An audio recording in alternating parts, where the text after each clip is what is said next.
was not a whole life whose loss she was mourning there in his arms, but it was a great part of one. Above all, it was a part whose limits she knew precisely, and her knowledge augmented the bitterness.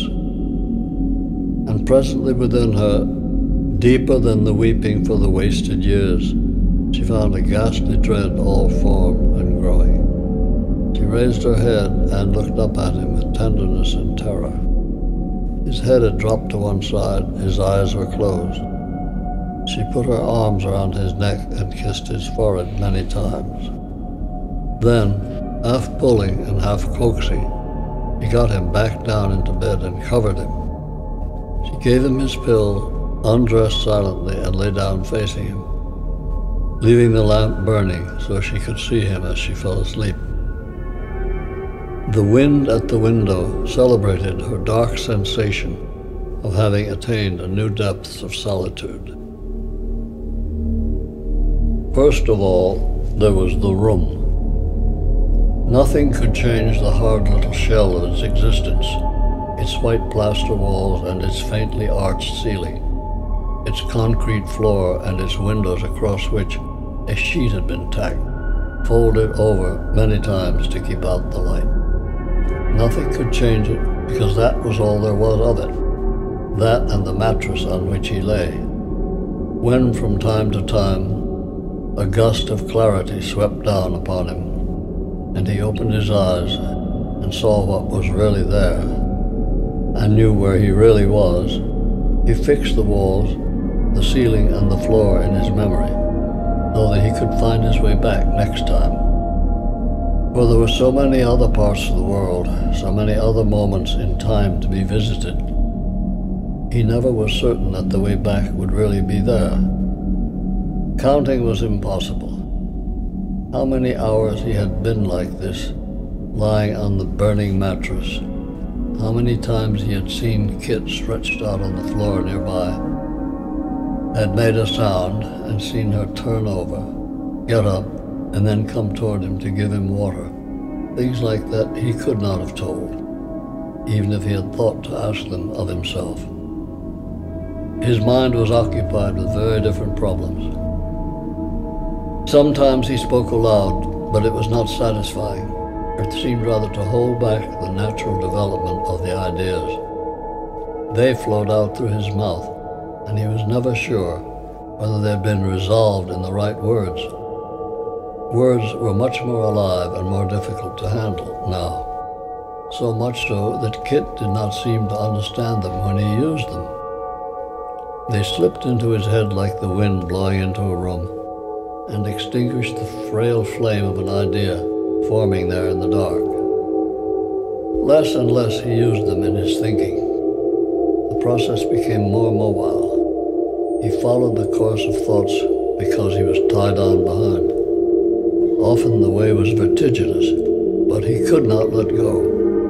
There was no repetition in the landscape. It was always new territory, and the peril increased constantly. Slowly, pitilessly, the number of dimensions was lessening. There were fewer directions in which to move. It was not a clear process.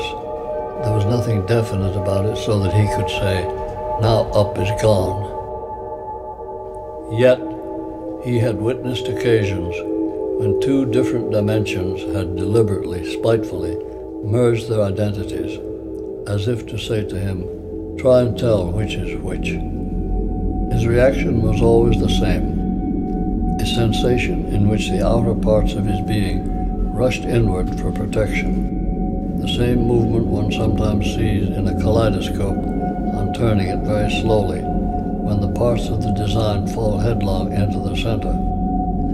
But the center, sometimes it was gigantic, painful, raw, and false.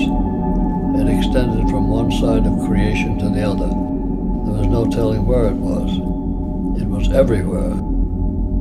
And sometimes it would disappear. And the other center, the true one, the tiny burning black point, would be there in its place, unmoving and impossibly sharp, hard, and distant. And each center he called that.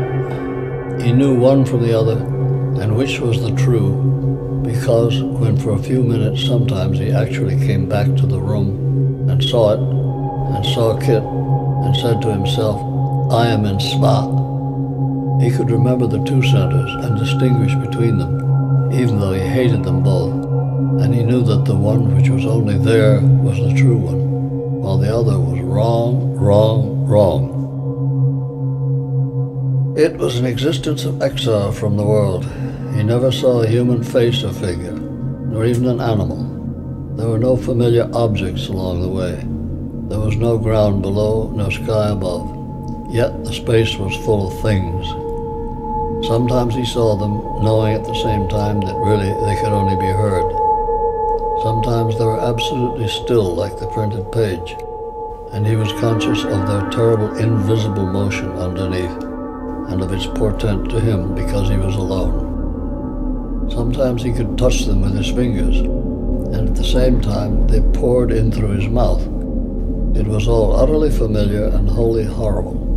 Existence unmodifiable, not to be questioned, that must be borne. It would never occur to him to cry out. He opened his eyes. The room was malignant. It was empty. Now, at last, I must fight against this room. But later he had a moment of vertiginous clarity. He was at the edge of a realm where each thought, each image had an arbitrary existence, where the connection between each thing and the next had been cut.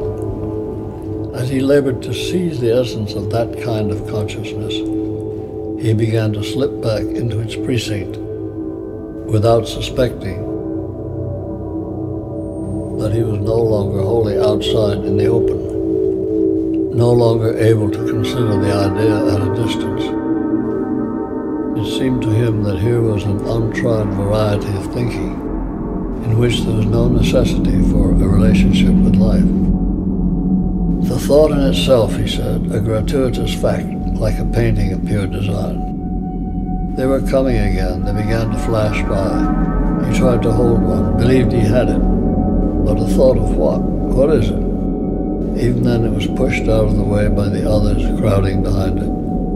While he succumbed, struggling, he opened his eyes for help. The room, still here. It was in the silence of the room that he now located all those hostile forces. The very fact that the room's inert watchfulness was on all sides made him distrust it. Outside himself, it was all there was. He looked at the line made by the joining of the wall and the floor, endeavored to fix it in his mind, that he might have something to hang on to when his eyes should shut.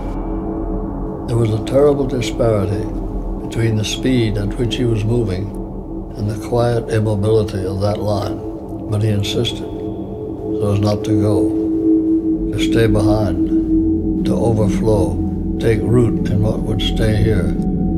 A centipede can cut into pieces. Each part can walk by itself. Still more, each leg flexes, lying alone on the floor.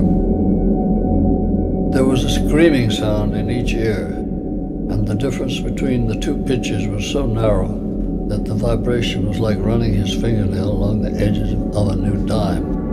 In front of his eyes, clusters of round spots were being born. They were the little spots that result when a photographic cut in a newspaper is enlarged many times. Lighter agglomerations, darker masses, small regions of uninhabited space here and there. Each spot slowly took on a third dimension. He tried to recoil from the expanding globules of matter. Did he cry out? Could he move? The thin distance between the two high screams became narrower. They were almost one.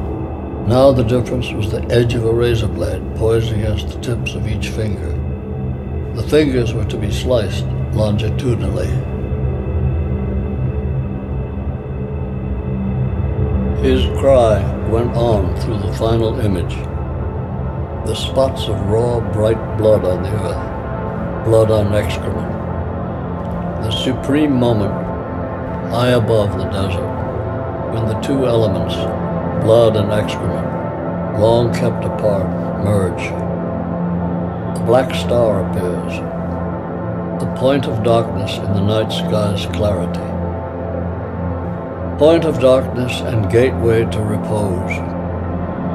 Reach out, pierce the fine fabric of the sheltering sky, take repose.